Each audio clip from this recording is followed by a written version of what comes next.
Hello and welcome again.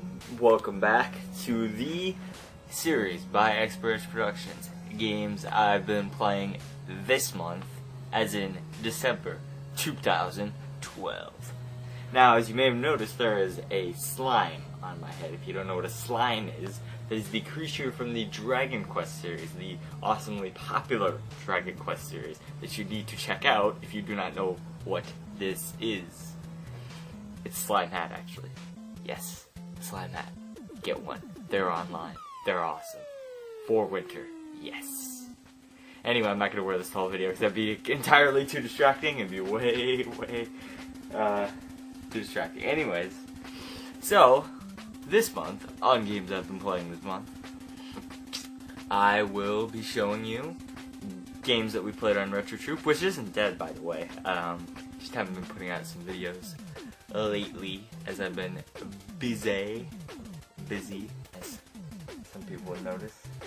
And, yep, that's why there hasn't been very many episodes of anything else either, so hopefully I hope to revive some of those other series that haven't been around for a while, you know, Nerds and Phonics and Gamer Tips and all that stuff, if I can get some ideas for some good episodes going and whatnot, but, well, let's get right to it. Firstly, we will be talking about games that I have played with my friends recently, and there's only one of those this time. Then games on Retro Troop, only one of those this time, as we haven't done very many Retro Troop lately, but like I said, still going to be doing that eventually here, once things get back on track. And also, games that I, myself, have been playing without anybody else, just me, you know, playing some games, kind of thing, so let's get to it. Alright, so first off, first game I've been playing, with my friends that is this game. And this is Fortune Street for the Wii. Now if you can see there's actually Mario characters, not just Mario Party, and Dragon Quest characters in this game here. And it's a great game because of that fact. Not only because of that though, it's very similar to Mario Party in that aspect, but it's also crossed with Monopoly in that sort of way, but they add an element of stocks and whatnot to it. And anybody who knows me and has seen the show knows that I am a huge fan of Mario Party and Dragon Quest, so when I saw this I was like, I just gotta get this. I don't care, you know, if it's gonna be bad or good or whatever. Surprisingly though, this is an excellent game. Actually, the Fortune Street series has been around in Japan for ever since the NES, back in the Famicom days, way back then, but we haven't gotten one until all the way up till the Wii. It's kind of like how in Europe they didn't get Dragon Quest until Dragon Quest 8, but I mean, that's a great one to start on, so can't complain there, I mean, but it just sucks that they would have gotten all those other ones. They never got Earthbound either, which is strange, but this is a really excellent game. I've actually, the past 2 days now, actually 3 if you count, you know, yesterday, I've just invested so many hours just into the single player of this alone. And I mean, a party game with good single player mode that's addictive and you know, even good for single player. Also, the multiplayer is excellent. Obviously, that's what party games are good for. But something I like about the multiplayer though is that you can use just a single Wiimote and just pass it to your friend, you know, and that sounds a little bit clunky and dumb and just why would you do that? But some people don't have 4 Wiimotes like myself because they're all like $50 a piece. So it's kind of nice to have that feature to where you can just pass it to your friend, and really that's an excellent feature. I love it. It's one of the best. It's such a small thing, but it's just one of the best things about the game, you know, you just pass it to your friend, and that's genius, you know, and it really feels like the true Mario Party game that we should have had by now, you know, and just a new spin on that whole Mario Party / Monopoly / you know, adding a few of their own elements to it kind of thing, so, yeah, very good game, and Fortune Street for Wii, but it's actually still $50 after 2 years of it being out, so that's kind of strange. But definitely, if you're looking for a game to just invest a whole bunch of time into and have a great time with it, and you know, something you play with your friends, this is a good one, definitely. the AI is just so hard to beat, though. You know, it's not like they're bad or anything. It's just they're so, man. It's tough when you get to the later levels in this game. It's very hard, very fun. It's a good game. You gotta pick this one up. I mean, it's just so bizarre that they would even have a game that has Dragon Quest and Mario Party characters that would come out in America. I mean, in Japan, it's like common as day because Dragon Quest is like one of the most popular series, or whatever. But actually, Square Enix is, from what I hear here in America at least, isn't doing so hot. So here's to hoping we get Dragon Quest X. You know, I've probably mentioned that a zillion other times. So. Yep. Next game. Yeah, well, actually, that's pretty much what I've been playing with my friends recently. That's it. I mean, and I just recently got that like 2 or 3 days ago. So I mean, there's not much else besides that for that one. So, next up we have games that we've been playing on RetroTube that I've already talked about, and this one is one of my favorite games. Maybe not of all time because my top 10 or 20 list doesn't incorporate this, but it might be in my top 20. I don't know. I only have a top 10 list, so. Definitely a great game, though. That is Gauntlet number 2. The first one's good, but Gauntlet 2 is the one that I got. And it's just a really, again, one of those games you play with your friends. Really excellent game to play with your friends. If you have an NES, and you have the NES 4-score attachment, I think this was called 4-score, yeah.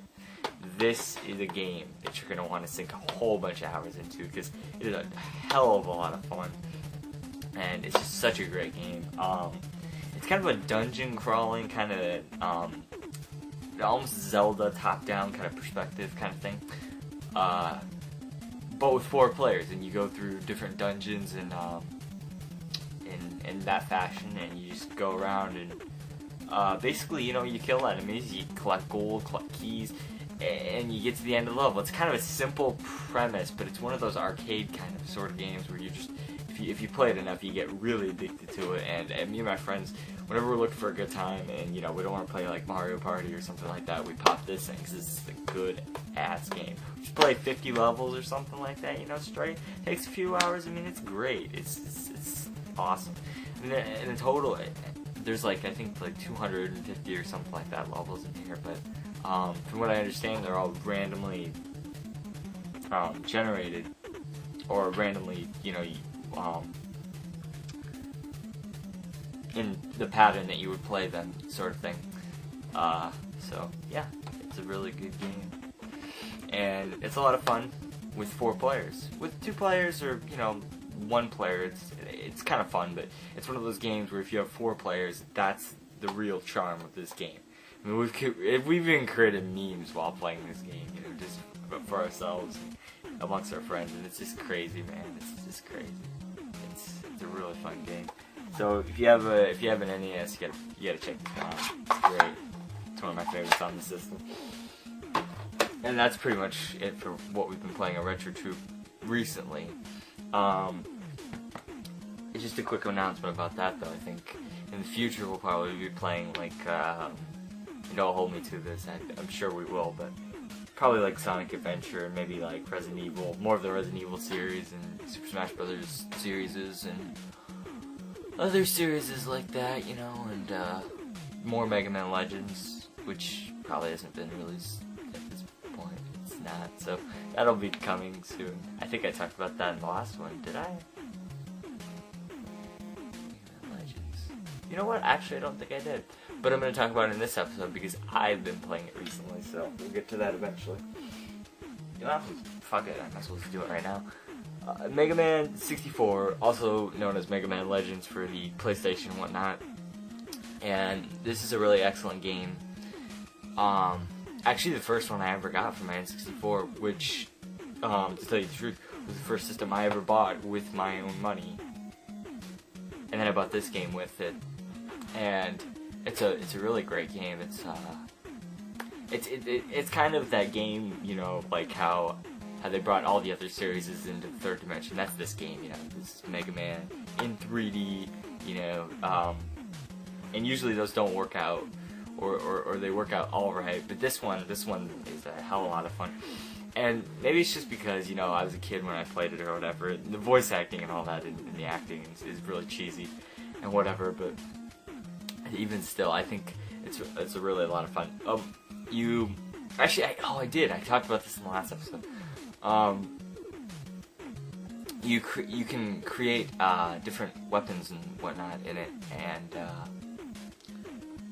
from different parts you find throughout the world, scattered throughout the world, and to find these parts, you actually have to go into different sort of dungeons, kind of that kind of thing.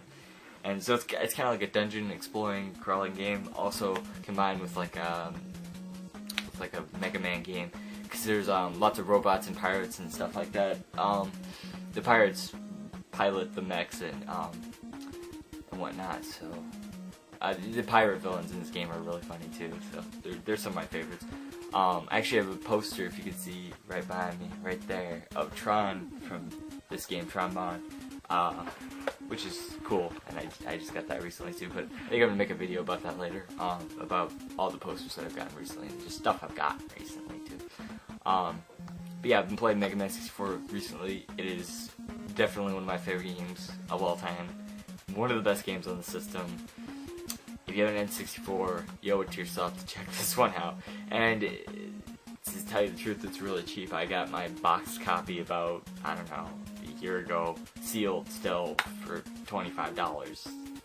I mean, that's extraordinary. This game is excellent. The sequels and the prequel, The Adventures of Tron Bond, well, sequels, there's only one sequel. There should be another sequel after that, but you know how that went. They canceled that, so Mega Man Legends 3. You know, a lot of people are pissed about that, so. Mega Man Legends 2, though, on the PlayStation is actually a pretty rare game, so, or it's a pretty pricey game. I don't know if it's actually rare, but, and then Tron Bond, The Adventures of Tron Bond is actually, one of the rarest, or most expensive PlayStation games. I don't even know if it's rare. You know how a game is, sometimes it's not rare, like Earthbound. There's plenty of them around. It's just, you know, people they charge you out the ass, you know, for an extraordinary fee because it didn't do so well or whatever that may be. And I haven't actually played any of the other games in the series, but I'm looking hella forward to playing some of the other games once I get a hold of them. But, you know, they're really expensive, so. Mega Man 64, awesome game. Another game that I have gotten, well, I didn't actually get it. While we're on the topic of N64 games, I played this when I was a kid. It is actually the infamous Castlevania 64, but actually it's just called Castlevania, but it's become known as Castlevania 64. Kind of like the infamous Superman 64. It's not actually called Superman 64 on the game. It's actually just called Superman. This, though, Castlevania 64. A lot of people give this game a lot of crap, and I can definitely tell why. I played this game a lot, actually, when I was a kid, and even now. But honestly, there's just something about it. There's just, the 3D perspective. A lot of people, you know, just they complain all about it because it's like, oh, the cameras are bad, and I will agree there. The cameras oftentimes are terrible in this game, and some of the jumps are just unfair and ungodly. And where they play some of the projectiles and that kind of stuff, and the enemies is just awful. But honestly, something about it, I don't know. I picked this. I went in and just picked this game up again. It's actually my brother's game, and I just started playing it again, and I don't know what it is. I was hooked, you know, again. And it's actually a really fun game when you get to it, and maybe it's just because of that frustration factor, where it's one of those games where you're like, oh, you know, I'm so frustrated, kind of like an NES game, where you're like, oh, I'm so frustrated, I just gotta keep going, trying to beat this game, kind of thing. But I don't know what it is. Something about this game is really just it kept a hold of me, and while I think it's not necessarily a good game, I don't think it's a terrible game either, like most people say, because it's usually the most hated of the Castlevania games in the series, maybe aside from Simon's Quest. I don't know, but you know, it's just, I don't think it deserves all the hate it gets. It's actually a pretty fun game, maybe kind of halfway. You know, that'll tell you right there. It's kind of mediocre in that sense. But it's fun. I spent a whole night playing it, so something about it must be appealing. If, it appealed to me like that. And maybe it's just that factor that you want to keep going. The frustration factor I was talking about. But yeah, it's definitely pretty good. You could probably get it for pretty cheap since nobody really wants it. So yeah, it's worth a check out. And let's see. Well, nextly, I will start with, I have also, as I was saying in the last episode, yeah, this is more just a recap of last episode. What's been the new stuff, Castlevania, that's about it. I have also been playing Dragon Quest VII a lot more, and what I still have to say about this game is, lots of fun. I don't know if I elaborated on this in the last episode, but this game is an excellent game. I don't really know if I'd recommend it for anybody but hardcore Dragon Quest fans, because it seems as though it's not that it feels like a dated game or anything. It's just it's just one of those games where you the environment. It just will only appeal to a certain age of gamers, that retro kind of age, and it's one of those games where it's kind of rare, so it's not one of those games where you just want to pick it up immediately. It's kind of funny though, it actually says it's the best selling Japanese game of all time on the PlayStation, so I can definitely see why that is. I mean, it's a pretty Japan-y game, if I can say it like that. It's a really good RPG, but in my opinion, if you're gonna play a game from the Dragon Quest series, I would just play like Dragon Quest 3 or Dragon Quest 8. Here's my problem with this game. There's a lot of grinding, a whole bunch of grinding, and a lot of the enemies, the bosses that is, are just brutally unfair. Like they'll cast like sleep and confuse and all that stuff. And that's not a problem. That wouldn't be a problem. I wouldn't have a problem with that at all. I mean, they do that in Dragon Quest 8 too. But you know why I like Dragon Quest 8 better? Because they actually have a thing, a spell, maybe tinge or it's something like that, where you can actually heal those ailments onto your party. You cannot do that in this game. Unless I'm missing some kind of spell or something for one of the, 2 or 3 classes I didn't actually, go into, and develop in this game. It's just the enemies are unfair because you can't counter some of their moves. And I wouldn't have a problem with it if you could, but you can't. So I feel like they really worked on that in Dragon Quest 8, and they're like, oh, that was a little unfair in Dragon Quest 7.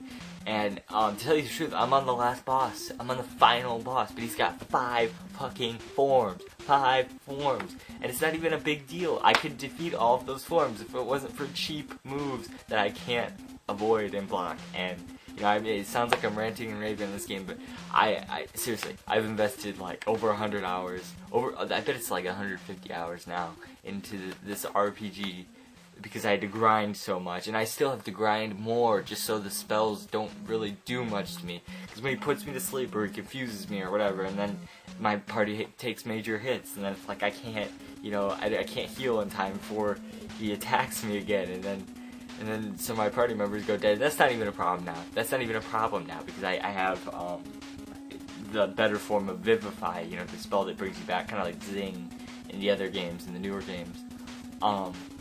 And the remakes of the older games, so,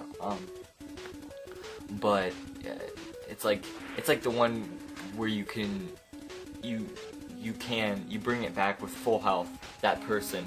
But, I mean, after a while you're gonna run out of MP, after 5 boss battles, I mean, especially, and I just, by the time I get to the final boss battle, it's just he has this other move too, where it's it takes out all your, if you try to psych up, it just takes out all that effect, and it takes out your twin hits when you twin hits, which doubles your attack. It takes all of that out, and it takes all the upper defensive moves you're doing and that kind of stuff. And it's just, that's really cheap too, and it wouldn't be such a problem. And even that is kind of cheap, and they can't really do much about that in the newer games either.